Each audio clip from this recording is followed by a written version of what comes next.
अमेरिकी उपराष्ट्रपति JD Vance सपरिवार आज ही भारत पहुंचे हैं। वेंस 4 दिन की आधिकारिक यात्रा पर भारत आए हैं। पालम एयरपोर्ट पर उतरने के बाद वेंस का जोरदार स्वागत हुआ। इसके बाद वेंस अपने परिवार के साथ स्वामीनारायण अक्षरधाम मंदिर पहुंचे। वेंस का परिवार पूरी तरह से भारतीय संस्कृति और सभ्यता से ओतप्रोत नजर आया।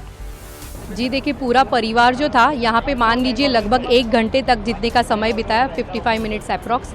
तो 1 घंटे की ये जो इनका अनुभव अंदर रहा वो बहुत ही अविस्मरणीय था। सबसे पहले जैसे कि पूर्व निर्धारित रहा था तो वो अंदर आए, वहाँ पे चरणारविंद के पास उनका स्वागत किया भारतीय पारंपरिक तौर से, और वहाँ पे स्वागत के बाद भगवान स्वामीनारायण के चरणारविंद के साथ उन्होंने यात्रा का आरंभ किया। आगे बढ़ते उन्होंने भारत उपवन के दर्शन किए। गार्डन देख के उन लोगों को बहुत ही अच्छा लगा। आगे जाके उन्होंने गजेंद्र पीठ का दर्शन देखा। वहाँ पे गजेंद्र पीठ करके बहुत ही अच्छा एक हाथी की परिक्रमा बनाई है, जहाँ पे 3 डिफरेंट एलिमेंट के साथ वहाँ पे रखा गया है, elephant with nature, elephant with divine और एलिफेंट विथ ह्यूमन। तो बहुत पूरा तो समय नहीं था इतना, मगर जितना भी उन्होंने देखा तो वो नक्काशी देख के वो बहुत ही अभिभूत हो गए। फिर ऊपर गए वो गर्भगृह में, भगवान स्वामीनारायण की मूर्ति ऐसे मनोहर दर्शन करके उन्होंने वहाँ पे विश्व शांति के लिए और सभी के बीच में सुहृद भाव और संवादिता बनी रहे उसके लिए उन्होंने प्रार्थना की। और ओवरऑल देखा जाए तो वो बहुत ही प्रभावित हुए आज अक्षरधाम के दर्शन कर।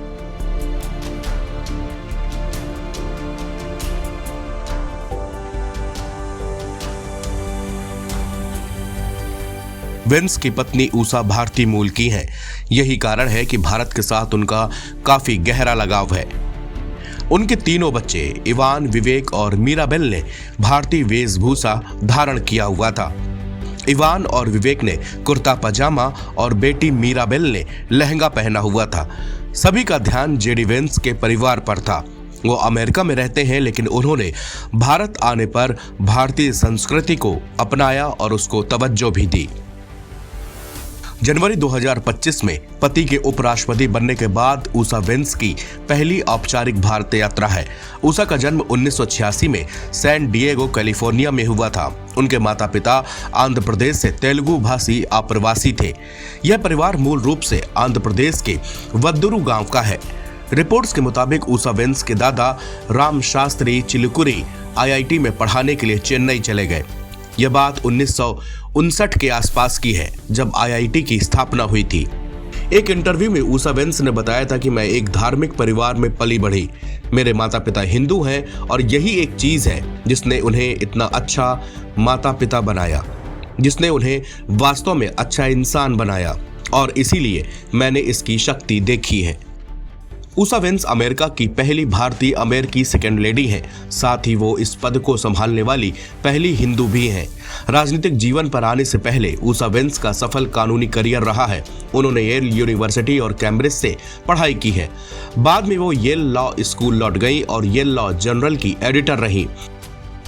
उन्होंने DC सर्किट में तत्कालीन न्यायाधीश और बाद में अमेरिकी सुप्रीम कोर्ट के चीफ जस्टिस जॉन रॉबर्ट्स के लिए क्लर्क के तौर पर काम किया। इस अनुभव ने उन्हें सबसे विशिष्ट कानूनी और अमेरिका के सियासी हलकों में ला खड़ा किया। अपने पति के 2024 के चुनावी अभियान के दौरान उन्होंने सैन फ्रांसिस्को में Munger, Tolles and Olson LLP में प्रैक्टिस की। फिर उन्होंने कानूनी काम से ब्रेक ले लिया। ऊषा और जेडी वेंस की मुलाकात येल लॉ स्कूल में हुई थी। उन्होंने हिंदू और ईसाई रीति रिवाज से 2014 में शादी की। वो पहले डेमोक्रेट थी, लेकिन अपने पति के ओहायो में सीनेट चुनाव लड़ने से पहले उन्होंने रिपब्लिकन पार्टी ज्वाइन कर ली। उनके सहयोगियों का कहना है कि उन्होंने अपने पति के कट्टरपंथी विचारों के साथ खुद को जोड़कर समझदारी दिखाई है। हालांकि आलोचकों, खासकर दक्षिण एशियाई अमेरिकी समुदाय के लोगों ने उनकी पहचान और एक ऐसे प्रशासन के साथ उनके जुड़ाव पर सवाल उठाए हैं जो अप्रवासन, प्रजनन अधिकारों और नागरिक स्वतंत्रता पर सख्त रुख रखता है। ऊषा वेंस शायद ही कभी इंटरव्यू देती हैं या सार्वजनिक रूप से अपनी राजनीति के बारे में बात करती हैं, लेकिन ऐसा माना जाता है कि वो पर्दे के पीछे रहकर फैसले लेने में मदद करती हैं। साथ ही वो जानबूझकर लाइमलाइट से भी दूर रहती हैं। वो हमेशा अपनी पति के साथ खड़ी रहती हैं और उन्हें सही सलाह देते हुए दिखती भी हैं। NBT ऑनलाइन की रिपोर्ट।